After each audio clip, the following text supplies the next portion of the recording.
Okay, I'm trying one more time. Oh, thank you, speakers, for letting me know you're powering off. Well, we're here one more time because I've not been able to hear my own audio, and I don't know if that's some sort of mysterious thing that's getting going on. I can't, it doesn't come through, so I need people to tell me. Interestingly enough, I noticed we get closed captions, so that's kind of funny. Maybe this is one of yet another new thing Facebook's doing to be terrible as a streaming platform. That could well be it. I see one viewer. Viewer, can you let me know if you can hear me? It's very important. Is my audio coming through for you? Because it's not coming through on my end, and that's very mysterious. That being said, we're going to get into these topics that we've got. First, I'll just share my arm has been so sore lately, and that's in part because I got my booster on Tuesday, which might have been a function of the fact that my travel home from Costa Rica, where I was leading a retreat with Bay, was 30 hours. Okay, great. Tommy, you can hear me. Thank you. And thank you, Mara. Good morning, both of you. So it's 30 hours travel home.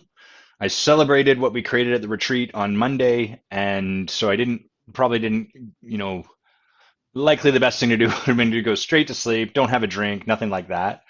But instead, I did have a drink. I did relax. And then Tuesday morning, I woke up and I went and got a booster. Cleared the rest of my day, but I got that booster. And um, I had a fairly strong immune response this time, which is good. If you are a proponent of immunization and vaccination, that's what you want to have happen because that's your system kind of like gearing up for war. Got it. This is the virus. This is how we deal with it. Let's get good at fighting it. So it's kind of like they're practicing battling this thing. So I definitely got that. I felt quite crappy on Tuesday and Wednesday.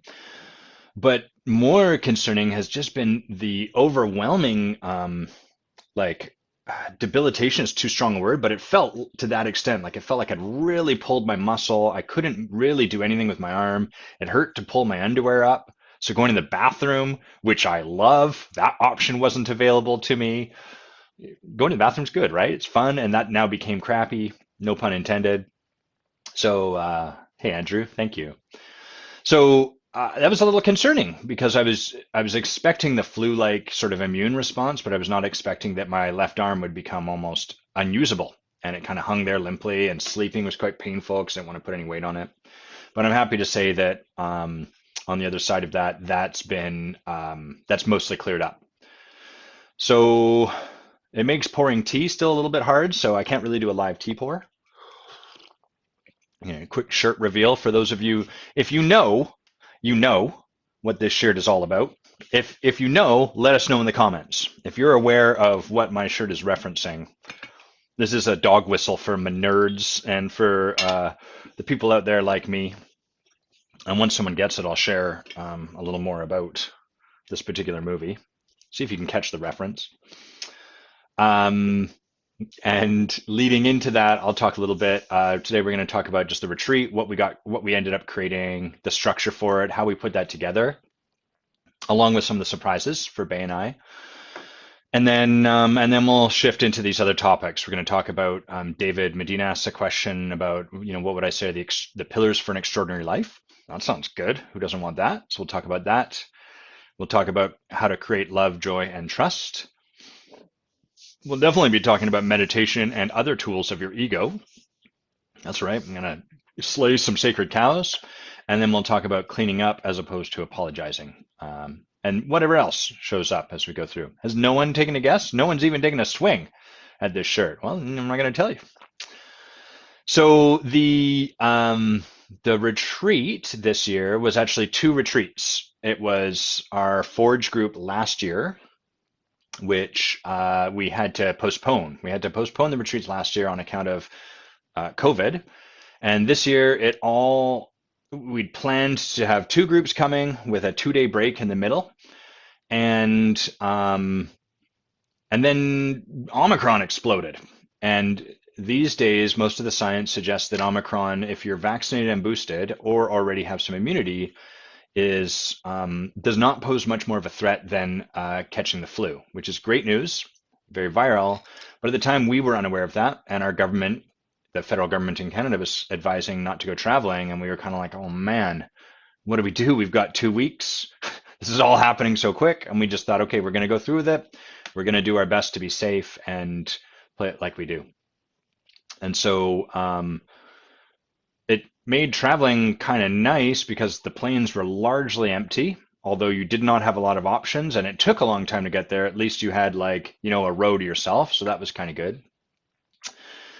And we required vaccination because we were doing our due diligence as we saw was required on our part. Doesn't mean that you have to do your due diligence that way, but that's what we saw to take on to remain safe. And the structure, the way it ended up working out is that we had one, two, three, we had 6 people there the first 4 days, and 5 of those 6 people were members of our leadership team for the retreat that was going to happen. So it kind of worked out perfectly. We basically got to do some deep work with our leadership team first, get them all nice and shiny, then take a 2-day break, and then we had about 16 people on site at that point, which is a lot of people. Sadly, one of them, our friend Jared, got COVID as he was taking the plane ride in. So he landed and he let us know, I'm pretty sure I got COVID. And then he tested. Come on, camera, focus on me. This is the talent. Put your attention here, camera. Doing weird stuff with my face. So he let us know, and we let him know, okay, we understand, we're really sorry, but we're not going to be able to have you come. We just can't do that. We're doing our work. Which he recognized and was really good about it. And we worked with him to try to find ways to include him. We recorded as much as we could, piped it into him. And so there's a couple things that really we noticed from this. The first is, oh, it feels so good to get to do work in person. We'd really missed that that opportunity, and we knew that was the case. That's why we did the retreat in the first place. We've done the intensive in the past, where we bring people here to Victoria to do the work, and when you're in person with people, you get so much more information. And the beautiful thing about this retreat worked is that we'd done 3 months of setting foundation, creating a clearing, creating a bedrock of trust, starting to like be a little bit what I would call penetrative with people. By penetrative, I mean like if you're afraid and you're showing up the way you know to show up when you're afraid, the thing most of us want to do is just like, you're afraid. We want to like jab our finger into your chest and be like, you're afraid. Stop being afraid. I notice you're doing this thing because you're scared. This is what I used to do. And so you probably do that too. That's very penetrative. And when people are afraid and then someone tells them you're afraid, that just has us wind up tighter. And it has us get even more defensive and no, I'm not afraid, and kind of dig our heels in even further. So what we have to do to get to the point where we can offer that kind of reflection is build trust, work with where people are at, work on a gradient. Some people over time are going to be able to receive that level of penetration. That's where our leadership team operates. They've done a lot of work with us so that when something's showing up in the moment, we can go, hey, Reggie, I notice you're afraid. I notice you're showing up the way we know and have distinguished you show up from fear. And now we're going to ask you to choose outside of that. Do whatever work you have to do. Excuse yourself for a half hour. Come back. Have it cleared up. We're not being heartless. We're just standing for that person to be that much more responsible because they're holding more as a leader. Whereas for our participants, we're not holding them to that. Let me get this camera a little more. That looks like about where I want to have my eyesight. We're not holding our participants to that same level of rigor, because that would be kind of, it might occur a little bit callous. They're just not at that gradient yet. So we created this beautiful bedrock, this foundation, this opportunity to do this, and then we could dive in really deep with these people in person. It was really magical. One of the things that's really profound about getting to be with people in person, let me take a step back. In the depth and breadth of work that I'm involved in, we call it ontological, which is to say we're looking at who you're being underneath everything else, underneath what you're saying, underneath what you're, it's a funny cowlick, underneath what you're doing. Who are you being first and foremost? Because your speaking, your actions, all of that springs forward from who you're being. So if who you're being is apologetic or feeling like you've done wrong, I could go and say, go and apologize to someone, and you could go to apologize to them, but what is coming out is the expression of someone who feels like they're a piece of shit and then trying to apologize over top of that. And we've had experiences where someone's apologizing to us that way. It doesn't really feel like they're apologizing to clean up the mess with us, and we'll get further into this. It feels more like they're apologizing to atone for the sack of crap that they are. And then we're left not really getting cleaned up with. We're left sort of like, it's okay, we're making them feel okay about the piece of crap that they feel they are. Hey, Bob, nice to see you, man. More beard, hey? Boy, my beard was getting unruly. It's never felt better to trim it than when I came back. It's never felt better to brush it.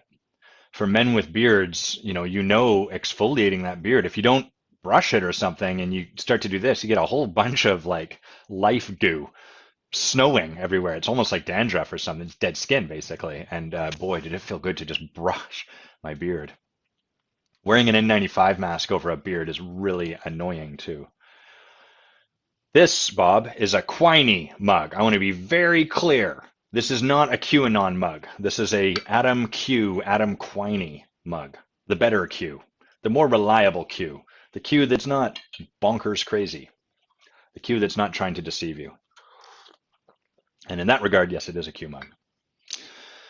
So, as I was saying, our attention in this kind of work, in the coaching and leadership work we're doing, is on who is someone being below the surface of their actions. Often we are sort of like, that person I just described who is feeling like they're a piece of crap and then apologizing over top of that. Someone might say, hey, your apology didn't really land with me because it kind of couldn't. And I felt like I was left taking care of you. And then this person would get kind of defensive. Well, what do you want from me? I apologized. I did what I'm supposed to do.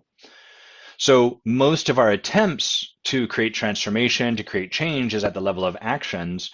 And this little thing I've described is exactly why it doesn't work. Because the person's doing the action they think they're supposed to do, but we're not getting down to the level of who they're being. And until that's resolved, no amount of apologizing is going to make a difference. I can't clean up with you while I'm actively making myself out to be a piece of crap. It just won't work. I don't have the resources to clean up with you. So I have to learn how to forgive myself before I can then come to you and see, what do I need to clean up? And in order to learn how to forgive myself, I first have to be able to see myself and see that I'm making myself out to be a piece of crap, and so on and so forth. So that's that's the level we're working at. Next piece is that as you get better and better and more sensitive with your empathy and become more open in your own life, heart and being, you can feel more accurately what is going on with someone else's being. And so most of the coaching work I do is over the phone, and you can feel the whole signal of who someone's being through the communication of audio only. It's all there available for you. You can start to feel when someone's up pacing. You can feel their energy in the moment. Oh, there's this real energy of like, I just want to get through this. Or this energy of like, all right, you're right, like a conciliatory energy or whatever it happens to be. So their being is always present. But what's really profound in person is that we get to see kind of like the gross bandwidth of someone's being. So not only can I feel their energy through the way they're speaking or the language they use or the way that their breath comes in and out or any of that, I can also notice the way that they carry their body as they walk through the space. I might notice someone's shoulders slumped, or I might notice the way that they sort of sit spread out like that. And from that, we can start to get more of an awareness, not just of the impact they might be having in the space, but how other people are picking up on them. What we don't tend to realize is that who we're being is constantly landing on people, and people are constantly making meaning out of that. Most of us are completely unaware of this fact. It lies below the level of your awareness. So you're not even aware when you're interacting with someone that you're picking up on their being. The level of awareness you may have is, this person's a fucking asshole. That might be the full level of consciousness you have as far as what's going on, because you don't experience their being and what it does to your being. You're just present to the way they're acting and the apology they're giving you and how they seem like kind of a crap sack. So we really get to work at a level of depth that is hard to create absent that. Some of the stuff we did that was really awesome was we would do really deep work during the day in the group, and then we'd go out and we'd have a great time. So we went out zip lining with everyone, and we went to the Baldy Hot Springs, which are apparently the biggest and most beautiful hot springs in all of Costa Rica. And the way that these hot springs are set up, first of all, it's gorgeous. It's a gorgeous environment. There's a hotel attached to it, but we didn't go there. And it's just a series of pools at varying levels of heat. They've got some crazy water slides, which are some of the fastest water slides I've ever been on. I did them once, that was enough.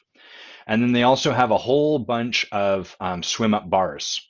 So you can basically sit in a hot tub, swim up to the bar, get yourself some awesome, ridiculous, tropical blue colored drink, and then just hang out together and chat, talk about life, talk about what we're doing, what we're excited about. Basically just be with each other in a casual, really nice setting. And so we really saw the gift that it was to be with each other that way, not just do deep work, but also to go and have fun with each other. The final thing I'll share is that we initially, Bay and I were planning to bring food in, and then we'd cut up fruit, veg, whatever. We'd make our meals for the most part, and then maybe go into town for dinner. But there were people on site, kind of like the caretakers on site, and we had a meal or two with them at first, and we were blown away by how kind and delicious and how easy they made it for us to eat. And so pretty quickly we were like, you know what, let's just eat all our meals on site. What that means is that we're going to be paying for all of those meals, but it feels like it's worth it. And so we would finish our work at 12, go down to this beautiful giant outdoor kitchen, sit and get served delicious, really well-made food, and then we'd get to like relax and then go back up to where we were doing our work. So it really made it, it really created a sense of spaciousness. We had a lot of time available to us. We didn't have to worry about preparing dinner and setting up enough time for that. The upshot of all this was that, hey Andrew, saying I completely forgot about that place, the Baldy Hot Springs. It is in Arenal, which is the giant volcano, and it's near the town, it's in Fortuna. La Fortuna is the town just at the base of Arenal, at least where we were. Yeah, it was absolutely gorgeous. Now, the upshot of all that is we offer the retreat as part of the Forge as a gift. It's not a required part of the program, and if you don't come, you don't get any kind of discount. It's purely addition that we provide because it feels good to provide it. And the first year we ran the retreat, we had 4 people come, and we only had 8 people in the Forge. So we rented I'm going to come to your question in a sec, Abriel. There's a lot. We rented a small little surf villa. It was very beautiful, but it sort of was comfortable enough for 8 people, and we only ended up having to it's comfortable enough for 10 people. We only ended up having 4 people come, so we only needed room for 6 of us, Bay, myself, and the 4 that came. This time around, we had everyone but 3 people from the Forge show up, and we've got a much bigger cohort. So we ended up renting a place called Princesa de la Luna that had room for 20 people. It was giant. We were buying food for 16 people 3 times a day. And we were paying for these excursions, the zip lines, the whatever. All of that felt really good. And on the heels of all of it, it cost us about 20K US to put it all on. So that's a lot of money. And the good thing is that we're not miserly with our money, but we're also not like a leaky sieve. We're conscious of the funds that Evergrowth has and make sure like we can cover stuff. And that amount of money was a little bit of a surprise, but not something that we were like, oh my God, there's no way we can do this or afford this or anything like that. And but what it did do is it has us really consider like, okay, if we're going to do this way again, which we'd like to, might need to raise the price of the Forge. We might need to invite people to pay for their own food or something along those lines. So that's kind of how it all came together for us. Abril asking, what do I like most about Costa Rica? It's got to be the people. Every single person I meet in Costa Rica is like warm, loving, funny, and really, it's probably a bit of a cliche, but I really felt a sense of family with these people, especially the people that were on site working with us. I also love the opportunity to learn Spanish because I suck at it and know very little, and I'm always eager to learn more of languages. And I really love one of the things I love about Costa Rica is it's first of all, it's got great social, how do I word this? Like, I don't know, like a good social safety net. It's a country that provides a lot for its people. They pay a fair bit of taxes, but like there's healthcare, there's good education. I think Costa Rica has more educate like a higher level of education than any other Central American and possibly South American state or country. I also like that it's in the middle of the jungle, and you get this feeling every time you're in Costa Rica that it's a constant like or push and pull with the jungle. You know, the jungle's constantly encroaching, and they're constantly like sort of creating a clearing for humans to live in it. And I really like that as opposed to like a big, giant, dirty town or just dry and dusty town. It feels cool to be in this place that feels very rugged and wild. Those are some of the things I love. What Abril's asking, what's the most exotic thing I ate? I don't know how exotic we ate. We had a lot of really great food that would have like a counterpart here. So every night they would make us basically like plantain chips. They would take bananas that are called, I think, quadrillos, which are like kind of like a square-shaped banana, and they'd mash them down into almost like a thin sort of fried in oil cake. So that was really good. They many nights made us what I called Costa Rican chips, which they kept correcting me, which was fried yuca, or I think it'd be spelled Y-U-C-A, and that really did taste like a chip. We ate really good fish, really good chicken. They squeezed fresh juice for us every night, and so that was kind of exotic. Like we'd have starfruit and pineapple juice one night, and another night we'd have papaya mixed with, I don't know, carrot or something like that. So that was quite cool. And was there anything else we ate that was crazy? Not that I can think of. It wasn't like we ate ridiculous, crazy stuff that would be hard for my palate because I can be a little bit picky, especially around texture. Stuff like guacamole is really hard for me to stomach. Avocado too, it's a bit too mushy. But we just ate really good, delicious, clean, wholesome food. And the other thing that we loved was we didn't have any snacks. And I was saying to Bay, I didn't have a moment throughout this whole trip where I felt hungry. There was no point where I was like, I really need food in me now. And there's also no point where I felt bloated or fat, which is a bit unique for me because I tend to like snacking. And then I'm like, oh my God, I'm overflowing. Um, Lastly, there was dessert each night, and it was just the tiniest, like a single half scoop of ice cream with maybe like a wafer or something in it. And that was really nice too, that we had just a little bit of sweet relative to like the 28 scoops of ice cream that I would serve myself. And on our last night, they made us, they baked a big cake for us and brought it to me and said, all right, Adam, you're the Hefe, like cut up this cake and serve it to everyone. This is very, very sweet. Andrew saying, I love the warmth of the water there and being able to surf with just board shorts and a shirt. Yeah, no kidding. Yeah, the water's gorgeous. Arenal is actually inland, so that we weren't on the beaches at all, which it is nice to be able to go to the ocean, but it also, we had plenty of stuff to do. We went and did a sloth walk where we walked through the jungle and spotted sloths and saw what they were up to, which was cool. They're very hard to see. They're like a little mound of dirt up in the tree. We did a bunch of stuff like that. And Abril's asking, Jurassic Park was filmed there. Did I adopt a T-Rex to be Grimby's friend? That's a good question. No T-Rex, but there were four dogs on site. And so every now and then while we'd be working, the dogs would just get barking at something, and then we'd have to wait for the dogs to stop barking so we could go back in with the person we were working with, which sometimes be a little awkward if it was a especially tender moment, the person was like crying or emoting or whatever, dogs start to yap. Anyhow, it was amazing. We are absolutely committed to continue doing a retreat. We're still figuring out what does the next year of the Forge look like as far as that's concerned. And a couple other things showed up. And then we're going to switch our conversation into the topics we've got. First is a lot of the people present created some real breakthroughs over this retreat. And part of what we were hearing was a lot of people wanting to come back for the second year.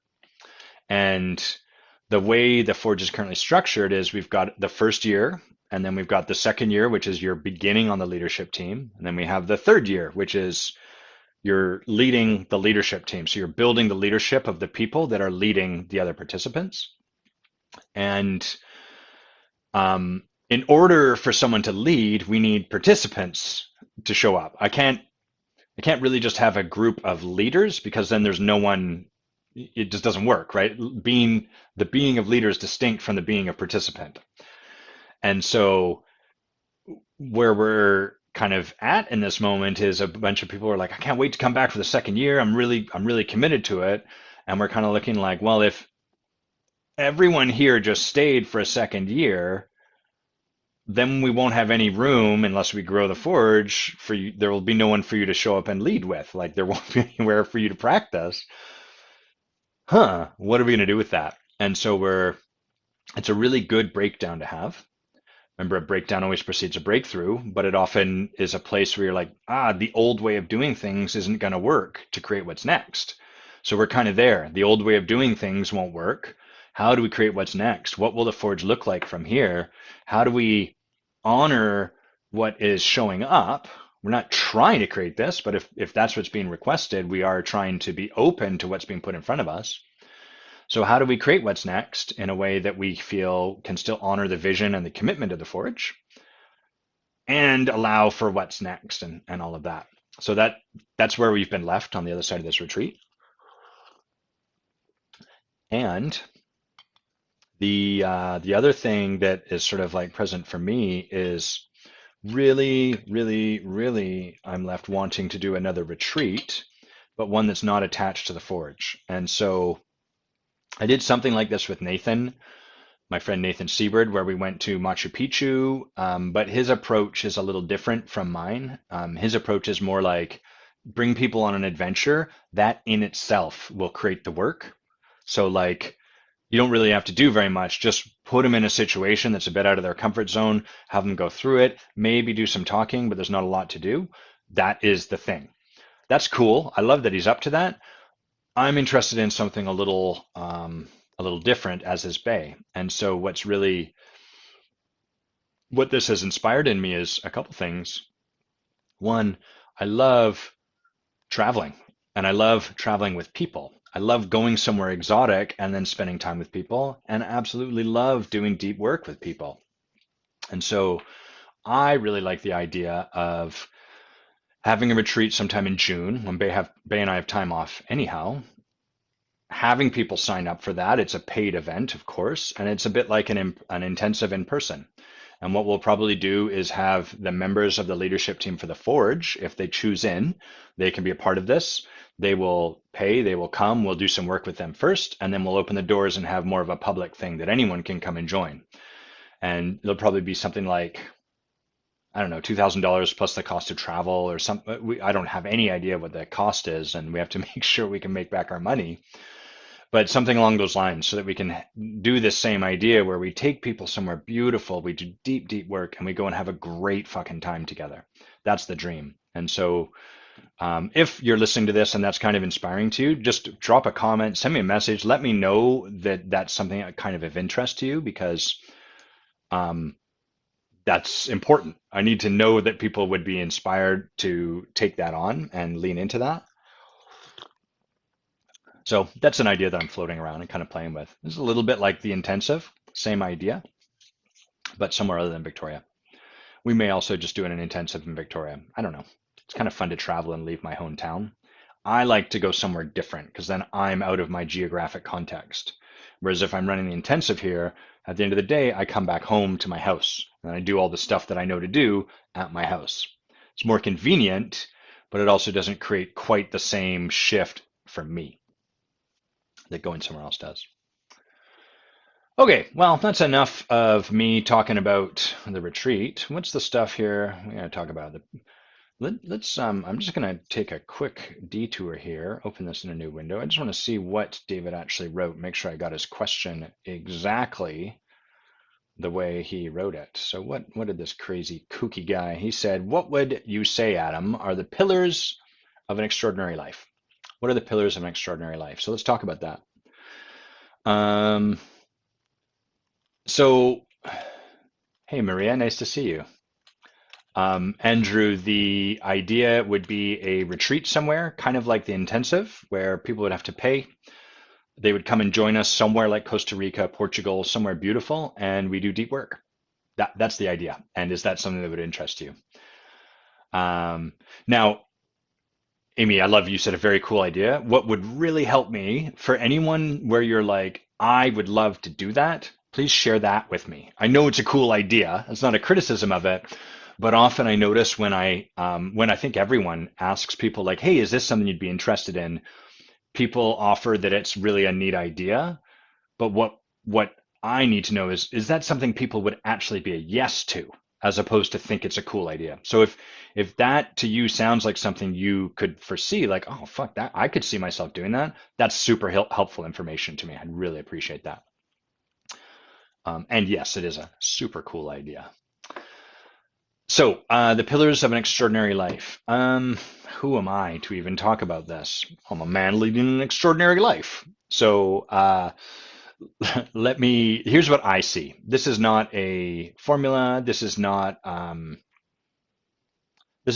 prescription for how you should be living your life. This is just what I find leads to an extraordinary life. Whoa, my water exploded on me there. I put fizzy water in this hydro flask. The trouble is that the seal on this is so tight that the pressure has nowhere to go. And then eventually I open it and the water just blows up all over me. So the pillars of an extraordinary life. The first one I think absolutely is a pillar is in investing in relationships like coaching and counseling that have someone other than yourself actively supporting you. So there's a few components to that. One, that there's a financial commitment. Our commitment can be measured so clearly, like you can correlate the level of your own commitment, the being of your commitment, so clearly to the money you spend. Now, it's not the only thing. I've witnessed people piss away $50,000, $30,000 that they spent to work with me and they just kind of like wandered off. So it's not the only thing, but it is one of the best indicators. And so that I would say is one of the things that's led to my experience of an extraordinary life is that over time I've made hiring and working with people that really support me to be better the thing. Like bar nothing, I can tell you that no matter what happens in my life, I'm going to be working with a coach. If I lost all of my money and I had to start from the bottom up, I would find a coach that charged a very low amount of money and I would begin there and I would start working with them. So rather than get into that game where people are like, I need to find, I can only work with you, Adam, or I can only work with Steve Hardison or whoever the person, like, it's got to be this expensive person or no one at all. I think that's a miss. I think you're setting yourself up because all you're doing is you're not living into that principle today.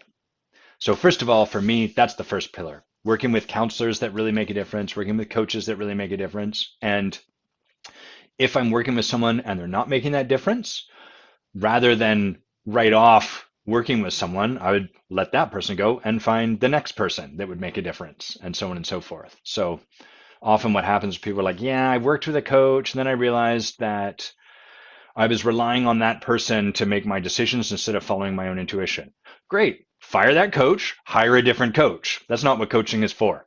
You, to some extent, were misusing that coach, and your coach was probably not very deep in their own work that they were allowing that to happen. So that's principle number one. That should come as zero surprise.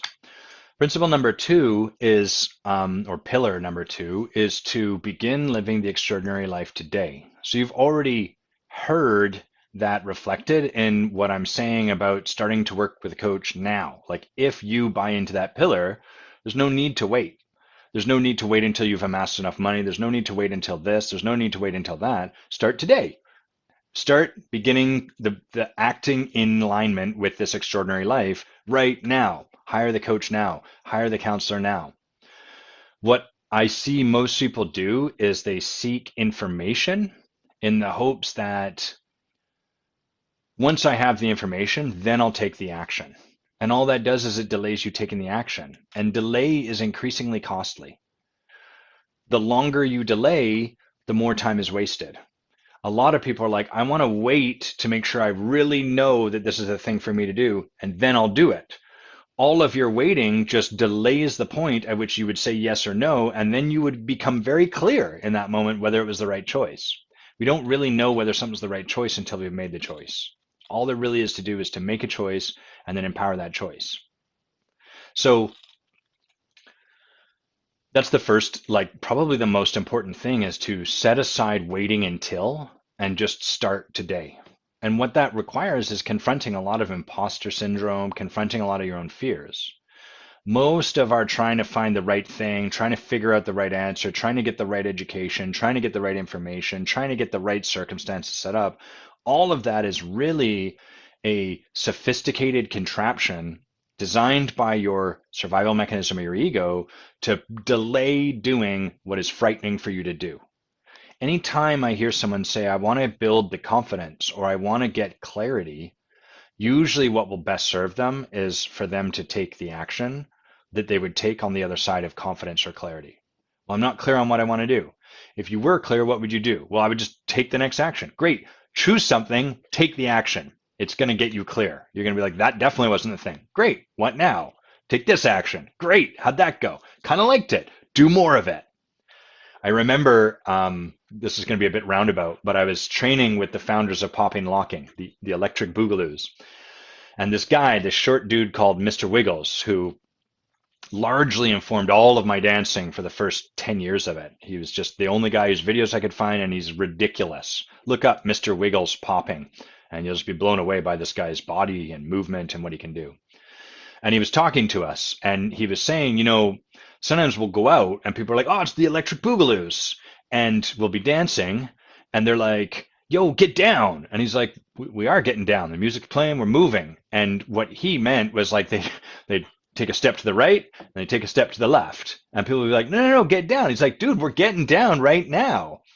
And people would kind of hold it like, no, like really get down. Do the dope dancing that you're known for. And they'd be like, no, this music is inspiring me to do this. And the way he described it, he was like, move to the right, felt good. Move to the left, that felt good. Move to the right, that felt so good. Let's do it again. Move to the right. And making choices in your life can be that simple. Move to the right, how'd that feel? Okay, great. Move to the left, how'd that feel? Not bad. Move to the right again? It felt pretty good. Let's do it again. So that's where clarity comes from. It doesn't come from like this complicated figuring it out and blah, blah, blah. It comes from acting. Specifically for you, David, because I've spent a couple of weeks with you now, or at least a week in person, this pillar I'm talking about is really there for you. Take the action today rather than waiting for the action. Take it now. When we do this, life happens. When we hold back and wait, we hold life at bay. And when we hold life at bay, it's held at bay. We can't move forward. We get to stay in the comfort of trying to figure it out and trying to get everything nice and organized and put together. And sure, maybe if you're lucky, eventually there'll come to a point where you either get sick of waiting or somehow you might see a shooting star at the same time that there's a double rainbow and you decide that's the sign and then you actually take the action. And that's fine. You can live your life that way. You just don't have to. And there's no need to wait until one of those two moments. And that tends to be the way most people live their life. And then they get frustrated that they feel life is passing them by. Those are kind of the pillars. There's not a lot of... The thing about living an extraordinary life is that it's incredibly simple. We make it complicated. Note that simple is distinct from easy. So it is simple to live an extraordinary life, but it's not easy. In fact, Steve Chandler said this once, and I really loved him for saying it. It's hard because it's so simple. When I hurt someone and I'm feeling frustrated at them because I'm making them wrong for it, what there is to do is really simple. Go and be with them. be willing to hear what my impact was, and then do my best to clean it up. That's really, really simple. There's not a lot of complexity to it, but we make it complicated. We bury it. We send a text message because that's easier than feeling their fury and my own shame and blah, blah, blah. And then we add layers upon layers upon layers of complexity because it kind of protects us from having to just be face to face with our impact and what we're creating in the world. So the complexity makes things obfuscated. It builds walls around which we don't fully have to feel our impact in the world. And it makes things really it just slows everything down. It firewalls us from life, but that's what makes life challenging. If we're willing to just be here in the world and when I have an impact on someone to just really get it and then to clean that up and to give myself forgiveness, that's really simple. As an example, I was cleaning up with one of the members of our leadership team over the course of the retreat, and they were like, there's this point, Adam, where I felt a little dismissed, like you'd shared some stuff and I shared some stuff, and I kind of felt, a little bit like it didn't matter what I said and maybe set aside or whatever.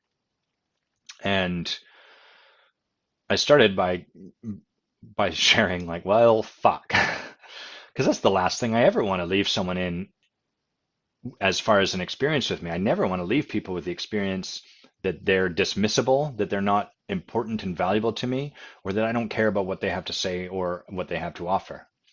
So I begin by acknowledging like, fuck, that's not what I want to do. That's the first stage, right? Before I can forgive myself, I got to own shit. I got to own my disappointment. Then I can shift to forgiving myself. Like, okay, I was scared. There were times during the retreat when I was scared. I was doing deep work with people and they're getting triggered and I'm trying to hold myself clean and loving in the face of that. And when people get scared, it draws up our own fear. And so can I forgive myself for the fact that I simply got afraid? It's not who I want to be. I don't want to leave them with the experience of being dismissed, but when I'm afraid, can I get that sometimes that's what I do? When I get afraid, I become, this is the path, fuck off. You're not on the path, you're an obstacle. That's who I can become from my fear. It's not what I'm committed to, but it can be a bit the impact. So can I forgive myself for that? And then, is there anything more for you to share with me so I can really understand how it landed on you? And then from there, I'm so sorry. I'm so sorry for the impact. Here's what I'm doing to try to address this in my own life so it doesn't keep happening. And I get, notwithstanding that, that's what I created with you. What else can I do to clean it up other than really understand, really apologize for the impact, and really let you know how much I care about what you bring to the table? That, at the heart of it, is quite simple. We make it complicated. And here's one of the ways we make it complicated. We go looking for like the algorithm to help us through that. We read books like Difficult Conversations and How to Have Them. And then that book gives us a nice like, do this, then do this, then do that. All of that is complexity on complexity that doesn't need to be there. Often when we're working with our leadership team, there's like a point where we're like, okay, we want you to stand for this person. This person's made a commitment, and it's time for you to stand for their commitment. Let me give an example. It's going to be easier. We had part of the requirement to be on the Forges leadership team is that you're a yes to being on all the calls and you commit to that. And we had someone who had this beautiful opportunity show up for them, and they're like, hey guys, I've got this amazing opportunity, I'm gonna take it on, and that means I'm not gonna be on these calls. So what most of us would do is go, okay, no problem, that's awesome, way to go. And in fact, that's what most of the leadership team did. Way to go.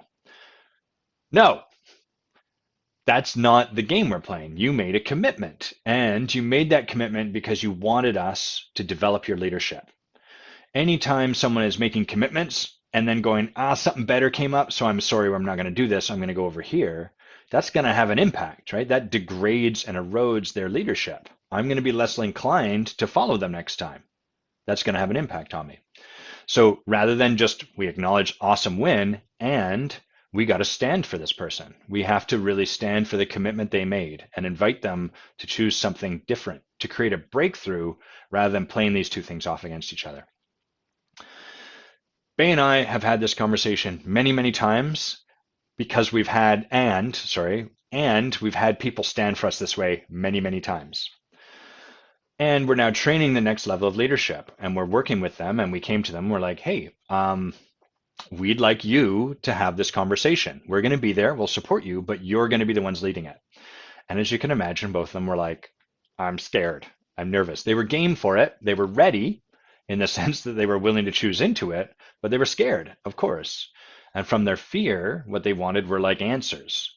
Okay, great. How do we do this? What if this happens? What about this contingency? Okay, but what if a thing happens? What if a bomb blows up in the middle of the conversation? What do we do then? What if this goes this way? What if that? And all of that is like trying to figure out the perfect path so that you don't have to be in the discomfort of the moment.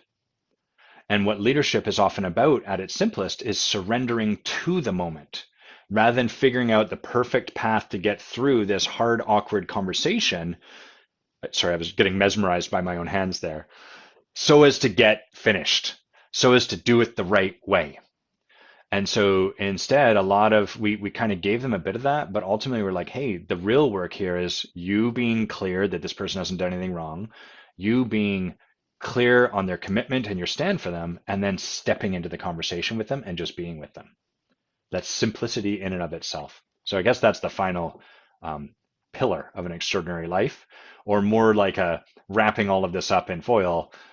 It doesn't have to be complicated. And the less complicated and the more simple we're willing to step into, the easier, not easier, sorry, the simpler and more delightful life becomes.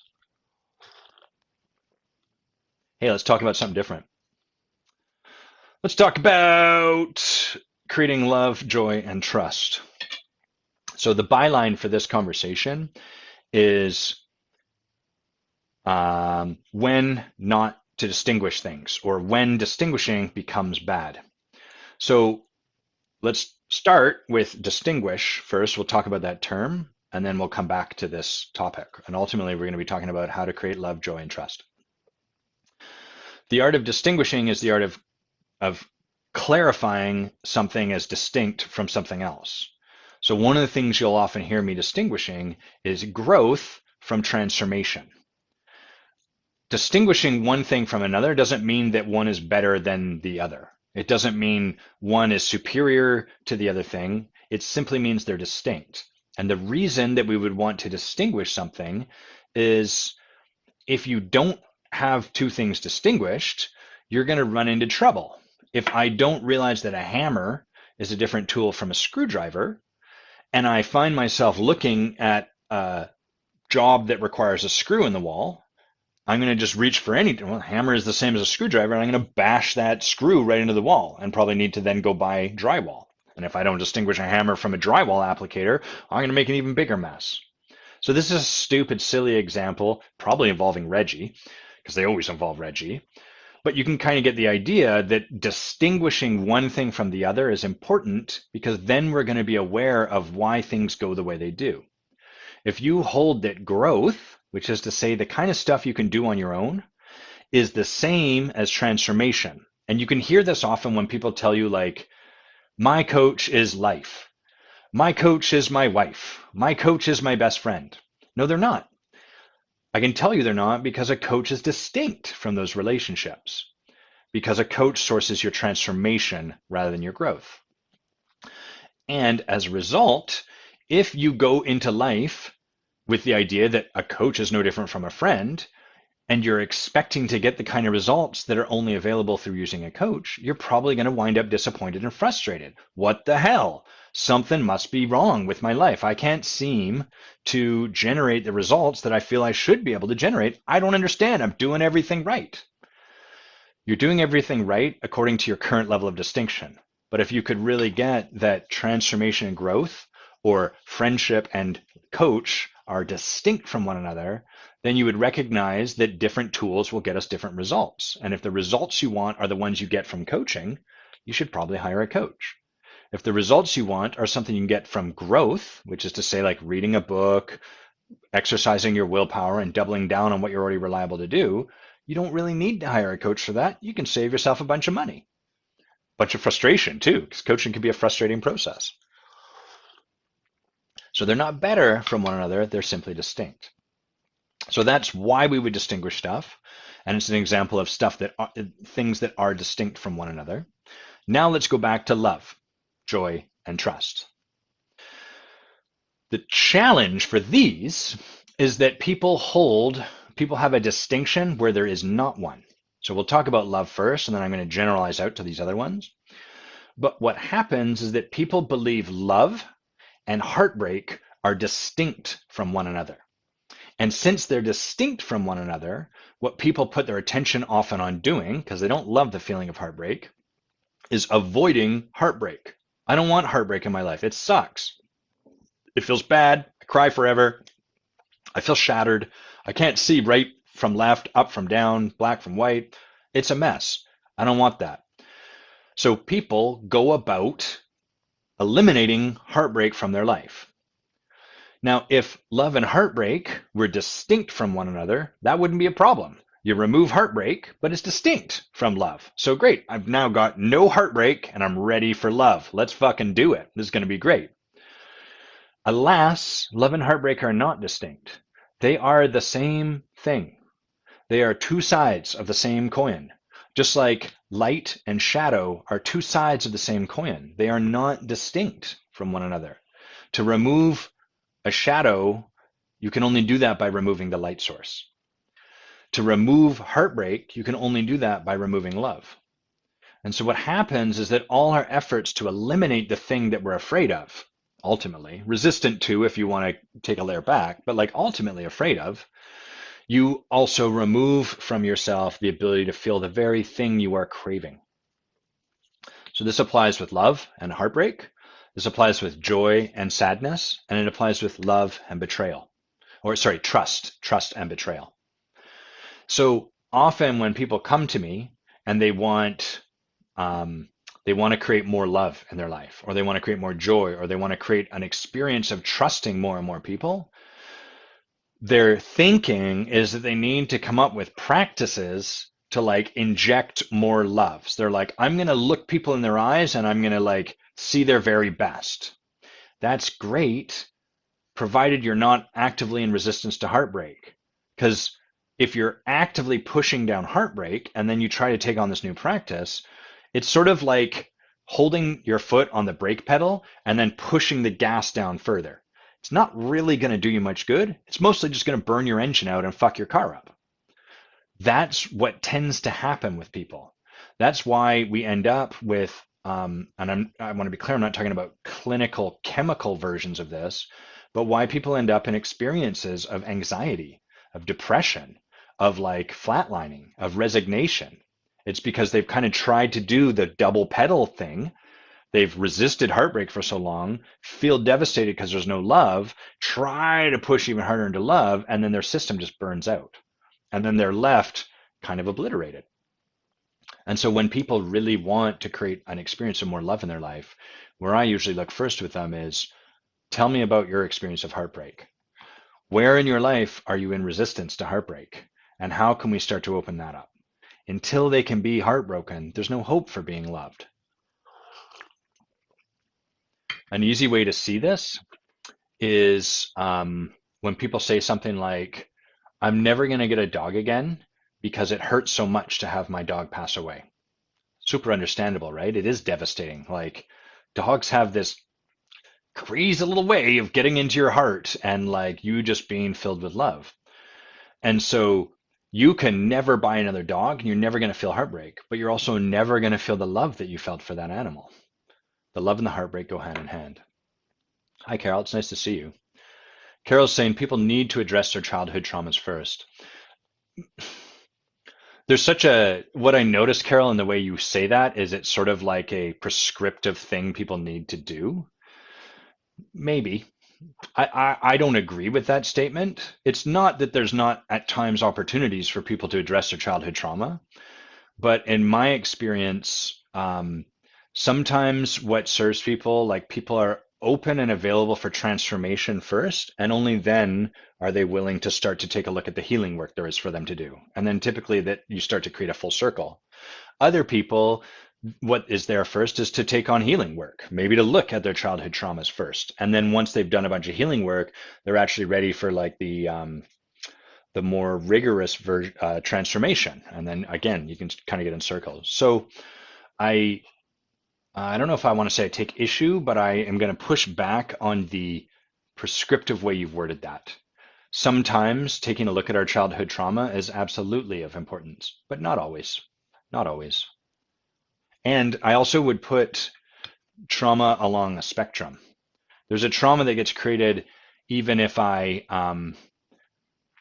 just from you coming up to me and like, give me a high five, and me turning around, getting distracted by something, that creates a degree of trauma.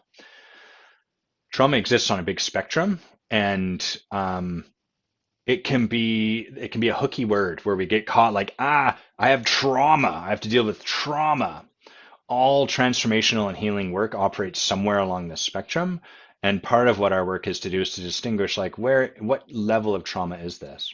And sometimes trying to push people into doing healing work before they're ready can actually worsen the problem. They can just have them more resistant to it.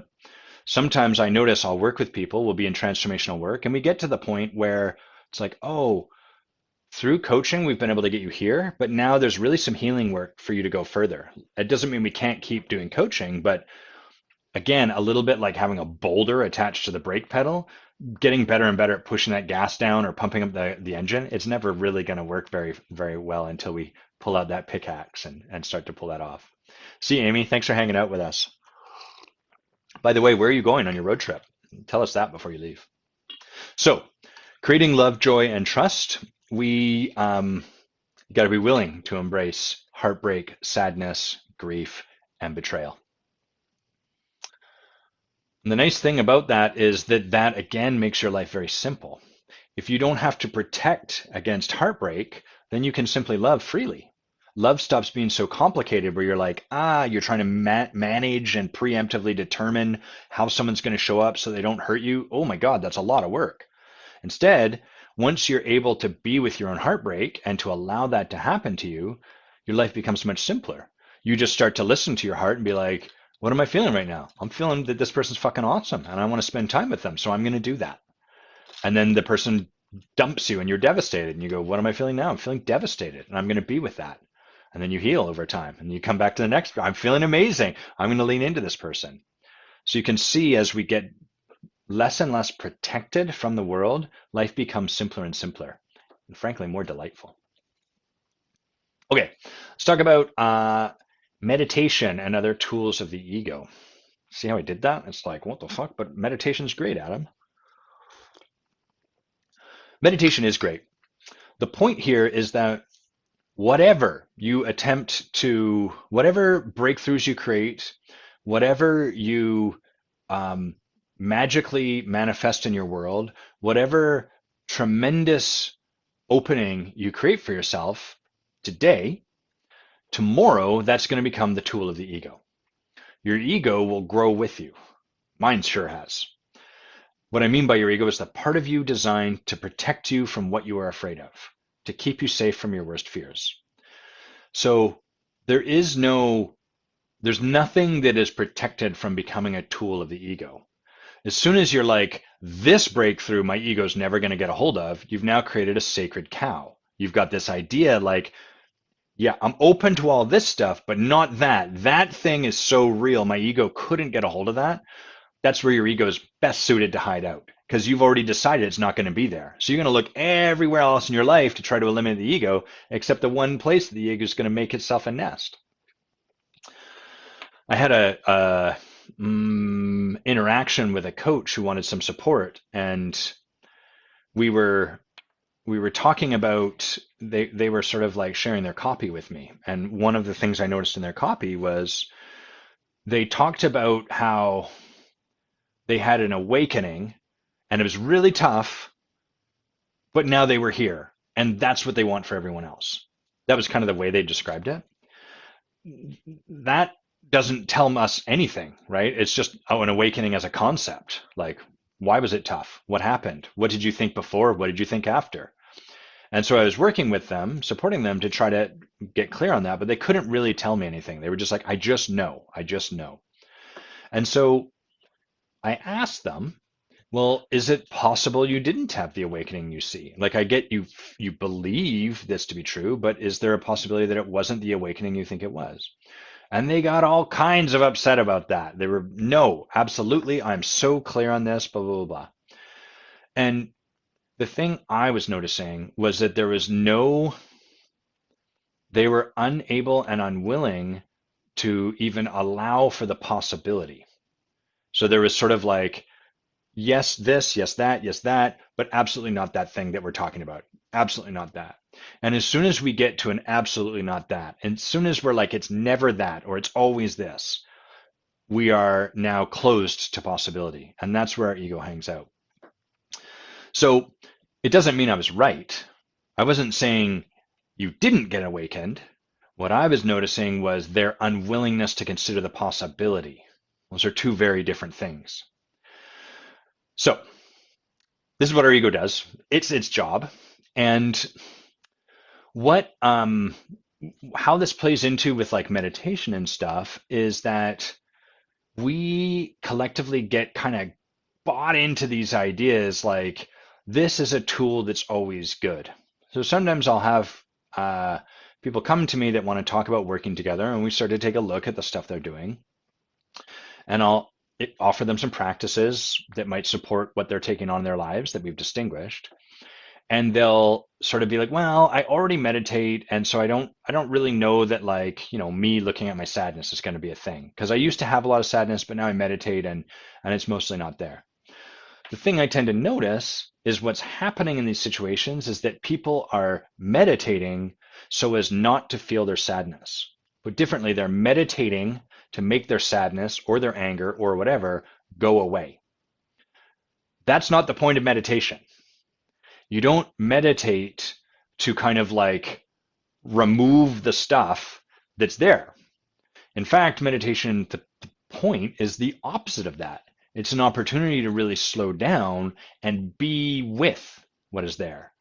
And so the gift in meditation would be that you have a bunch of grief come up and you sit quietly and you just feel that and you notice your thoughts going into like grief based thinking.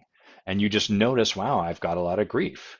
And you allow that to show up in your body, in your being, in your energy, however it shows up in your body, being, and energy. And you allow yourself to be whatever is showing up for you. This is a fundamental misunderstanding of the point of meditation. And this is why a lot of people find it very frustrating. So they're just like, I don't like that. There's no point. It's stupid. It's not working. There is no working in meditation. There's simply being with. It is an opportunity to practice your ability to be with something. And so this is how our ego co-opts tools. There might be a point where someone is just absolutely destroyed by their emotions. They have no capacity to stand in anything. And at that point, it might be a gift to sort of like slow down and choose like, hey, I don't have to wallow and get swept away by my emotional content. That's great to a point. But then there's going to be another point where the next step for them is not just to like put that stuff aside, but to allow it to start to move through them. So it's not that they're wrong. It's not that they're stupid. It's not that they should have known better. It's just that the opportunity here is to recognize your ego is every bit as sophisticated as you, and you will never beat it. It will continue to grow as you do. And so the game, if you want to play it in life, becomes really about marveling at its sophistication and starting to like, rather than feel like there's a point you should arrive at where you never again get bested by it, it's more like finding the joy in an opponent you will never overcome. Like, can you learn to delight in the fact that no matter what you create, that ego is going to find a way to get it. And then you get to take the next step, and then it's going to take the next step. If you really, if you've ever played like a video game or something like that, where you played it and you loved it, and then you got bored of it, well, the good news is your ego is never going to be like that. It's a game you can play for the rest of your life, provided you choose to relate to it that way. Hey, Carol. Carol says, about to leave, but there are interesting studies about the rise of narcissism in the spiritual communities, since we're talking about the ego. Yeah. Yeah, I mean, if you have any of those, Carol, I'd love it if you come back and post them. I'm always interested in that stuff. What I notice, I notice how compelling, like the best thing the ego can do is convince you that you've bested it, that you've done all the work you need to do. A really good friend of mine got into a conversation with a well-known coach and was sharing uh, like, hey, I really believe in coaches having coaches, and I notice you say you don't have one, and I'm just curious about that. And they got into a conversation, and this person was very insulted, very upset by it. And the the the fact of the matter is that hey Maria, I don't know, maybe I can help you, maybe not. We're constantly going to rise and rise and rise, and then the moment we stop is the moment where our ego, it's like you can think of it like entropy, or like the jungle in Costa Rica slowly encroaching on the land. We have to continually do work to push our ego away, because the ego is going to assert its familiarity, its comfort with where you're at. So that's why I'm a believer in coaches working with coaches. Is why I'm a believer in spiritual teachers working with spiritual teachers. And there's no point, I don't hold at least, many other people may hold it differently, but there's no point where a teacher stops doing their work. There's a choice they can make. They can make a choice to stop doing it. But what I see in a lot of these communities that become problematic, abusive, narcissistic is the leader gets to the point where they're like, I've done my work, and now I'm just going to dispense it to people, to the world. And we see this in like the Keith Ranieris, or my coach. My coach was putting this in front of me. She was confronting me with this because I can get very righteous, and I'm really smart, so I'm really good at proving I'm right. And my coach was inviting me to consider. I can't remember the person's name, but he was featured in The Secret, and um, had he brought a bunch of people to like a sweat lodge, and then people in the sweat lodge were like, I can't keep doing this, it's too much. And he was like caught in his own beliefs, and he sort of held them there. I was like, no, no, no, you don't need to leave, you just need to push through this. And he ended up causing actual physical damage, harm to them, and I believe he's now in jail. And so it's sometimes it's outright abuse, like knowing abuse. Oftentimes, I think it's people just bested by their ego, unaware of the fact that it's their ego that has them, and convinced that they've bested their ego. And so they don't have to worry about that anymore. And now they can just do the stuff. Slowly but surely, it causes problems. Okay, let's talk about cleaning up versus apologizing, then we'll finish up. So, what most of us try to do, here's what happens when something goes wrong, like when we have an impact for which we feel we ought to apologize. So let's say I come to your house and the way I'm being leaves you feeling dismissed. We'll just use that as an example. So first of all, we're not very good at seeing our own impact. If we could just see the impact we're having all the time and actually like let it in, because we kind of protect ourselves from that. If we could do that, life would be much easier, because it's just like, oh, I'm clear on all of the impact I had on you. I'm super clear on that. And now I'm going to do something to address that. But we can't. What we can see is our intention, and then a little bit of the impact we have. We can have a hunch about it, but the only way I can really know the impact I am having on you is for me to ask you and for you to tell me. What that means is that sometimes it's a little sharp when you tell me. I'm like, it's not the impact I wanted to have, and yet it's the impact you're telling me I had. That sucks. There's a disconnect. My intention was this, my impact was this. So when we're told something about our impact that is not what we wish to have as our impact, like, Adam, you left me feeling dismissed, or Reggie, you left me feeling like I'm a worthless piece of garbage, whatever. Sonia, you left me feeling like I have to take care of you. And like, rather than just being powerfully vulnerable, you left me feeling like you're a mess and I need to clean you up. Whatever. When we hear that impact, the first thing that usually happens is our judgment of ourselves. I shouldn't have had that impact. That's not the intention I had. I suck. And we get into this real like, fuck me. Sometimes fuck me is a bit too challenging for us to own. And so instead, fuck you. Fuck you for all that's your stuff. So instead of taking it on board, we thrust it out there. Both of these are tools to not really have to just sit with our impact. It's blame. I blame myself or I blame you, one way or the other. So if we're kind of marching along how apology tends to go, we have an impact. Someone is kind and generous and gracious enough to share that impact with us. Heads up, they often won't be kind, generous, and gracious about the way they share it. Meaning, if you hurt someone and leave them feeling dismissed, they might respond by saying, fuck you, you always make me feel like I'm worthless. There's your impact reflected back to you. It's not the best way to get it, but it's the way you got it. So we get that, then we go into blame. Fuck me, I suck, or fuck you, that's your stuff, how dare you put it onto me. And then from there, we know we're supposed to apologize. Oh, crap. I got to apologize for this. And so what happens is we use the words, I'm sorry, in an attempt to alleviate what we're feeling. We either feel bad for blaming you or we feel bad for blaming ourselves. And an apology from this place can only ever really be superficial.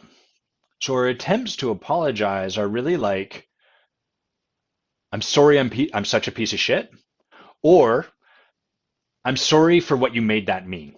I'm sorry for you taking that and twisting it and doing whatever you did. So the sorry becomes like resentful. It becomes like a child. Have you ever noticed if you are raising kids and you like require them to apologize, they're like, I'm sorry. It's a shitty apology, right? Kids do a shitty apology because they're still caught in they're either right about what happened or they're wrong about what happened. And in that place, there can be no real apology. So that's how most of us apologize. And what an apology really is an attempt to alleviate the awful feeling you are left with that is caused by this right, wrong, blame, not blame sort of context that you're stuck in. It's not very powerful. It certainly doesn't clean up anything with anyone. And then where people that you've apologized from this place to are left is they're like, what are their choices, right? Their choices are like, okay, fine, it's okay, but they're still kind of left dealing with your mess. They're still in the impact of how you showed up. Or they're like, okay, thanks, fuck you. So either way, the apology doesn't really create very much. And then where we're left is, I guess we'll both just agree to pretend this didn't happen while secretly remembering it. And that's how relationships tend to go. Kind of no wonder that breakups happen, that divorce is so common if you think about it. So now let's distinguish apologizing from cleaning up. To clean up is to make the person that you've impacted whole again. To do this requires different stuff. I want to be clear that underneath, some of the same stuff is still going to happen. So one, I've got an intention still. Two, the way I show up has a particular impact that's out of sync with the intention I have. Three, you reflect my impact to me graciously, not graciously, whatever. So all of that's still the same.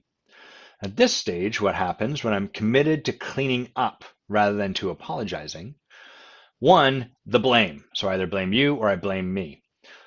At this stage, what I have to do is recognize, oh, wow, I am engaged in the act of blaming someone.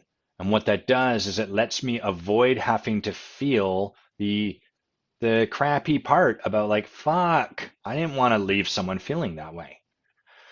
You have to let blame go. You have to take off, I was wrong, and just recognize I was just a human. And so too were they. That's all there is to it. So we have to begin there. Oh, it's not that I'm a piece of garbage. It's not that I should have known better. How could I have known better? It's not that they did something wrong. They're just giving me the opportunity to see my impact. All there really is the opportunity for me to get my impact. And then you got to sit in that and really like practice giving yourself some forgiveness. Well, fuck, that's not what I want to do. I wish I hadn't done that. I wish that I'd had a different impact. I'm not committed to that impact. Can I let myself off the hook? You can't let yourself off the hook by blaming someone else. So that's what most people try to do. Well, they just made this about them, so I forgive myself. You're not willing yet to be with your own impact, so you can't forgive yourself until you're willing to actually feel the impact you've had. And the only way you can really feel the impact you've had is by owning it was your impact. It was nothing to do with them. Sure, they may have all of their stuff, but you got to set that aside so you can fully get your impact. And if you're blaming yourself, it's really hard to let yourself off the hook too, because you're like, it was wrong. I should have known better. How best can you forgive yourself then? I forgive myself for being a dummy who should have known better but didn't. No, you couldn't have known better. And you wish you hadn't done that. I forgive myself. So in order to clean up with someone, we actually have to really forgive ourselves first. Then the next step is to go over there and ask them to share with us the impact of that. So I got it. I made you feel dismissed. Is there anything else you can share with me so I can really understand how this landed with you? And what that does is it lets that person release, it lets them alleviate themselves of the energy you've left in them. It allows them to clear the impact off because you are willing to hear about it. You're willing to let them share. That is incredibly healing. It is also incredibly rare to encounter this, which is why when leaders are willing to do this kind of work, it is transformational in and of itself. We are so engaged in it's your fault, not my fault, whatever. It's rare that you get this opportunity. So then we ask, can you share with me? What was the impact? Help me understand. And this is the hard part because you got to be willing to really get it. And if you're holding yourself wrong or them wrong for like if you're like, okay, I get it, that's this fucking idiot's fault because they thought blah blah blah blah blah, you're not really able to let it in. And if you're holding like, fuck, here's an example of me being a piece of crap as they're sharing this, you can't really get it. All you're able to be with is your own self-flagellation. So forgiveness of self, and then let them share the impact with you. And as you let that in, your job is to go, okay, here's what I heard. I did this. This is how I showed up, blah, blah, blah. And from there, we can own like, man, I'm so sorry. And if you let both parties off the hook and you really get the impact, being sorry for it is not that hard because you genuinely didn't, almost always, you don't really want to have that impact. You want people to get the experience of you at your best and to get the experience of themselves at their best. So we apologize from this place. And notice that the doing may be the same. I may still apologize in both situations, but who I'm being underneath is radically different. An apology from this place allows me to say, man, I am so sorry. I really did not, that's not the impact I'm committed to having. Certainly wasn't my intention, but I'm clear, regardless of my intention, this is the impact I had on you, and I'm so sorry. Is there anything else you need from me to clean up? And from there, that person can let you know, yeah, I'd like to just, can you help me understand what you were trying to do? Or, they can ask for whatever they want. But our commitment, rather than being about alleviating the discomfort I feel, that's how most people apologize from, our commitment becomes about cleaning up with the other person. I'm willing to do whatever I have to do over here so I can clean up the impact I had with you. That changes everything. That is radically different. And if you as a leader are willing to start taking on that kind of work, what you will discover is that you start to look forward to those points where you've made a mess because you recognize that's an opportunity for transformation in both you and the other person. Okay. We're going to do the reveal. So this shirt is Jean-Claude Van Damme and Donald Gibbs, and it says, "What the hell is a dim Mac?" That's a quote. I can't believe no one even took a swing. It's a quote from Bloodsport, one of my favorite movies. It's also probably the only thing I have in common with Trump. I'm sure there's other things, but like I know he also loves that movie. So if I ever ran into Donald Trump, I would probably keep most of the conversation in the realm of Bloodsport and what we loved about that movie. We could at least find common ground there. It's a ridiculous movie. I love it. My friends and I have watched it at least 100 times minimum. It's sort of a perennial movie we'll throw on when we're hanging out.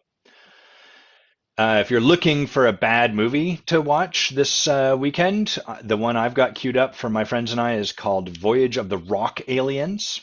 I don't know much about it, but it sounds awesome, so you can check that one out. It's good to be back. Thanks everyone for hanging out, and we'll catch you next week. Bye-bye. Have a good weekend.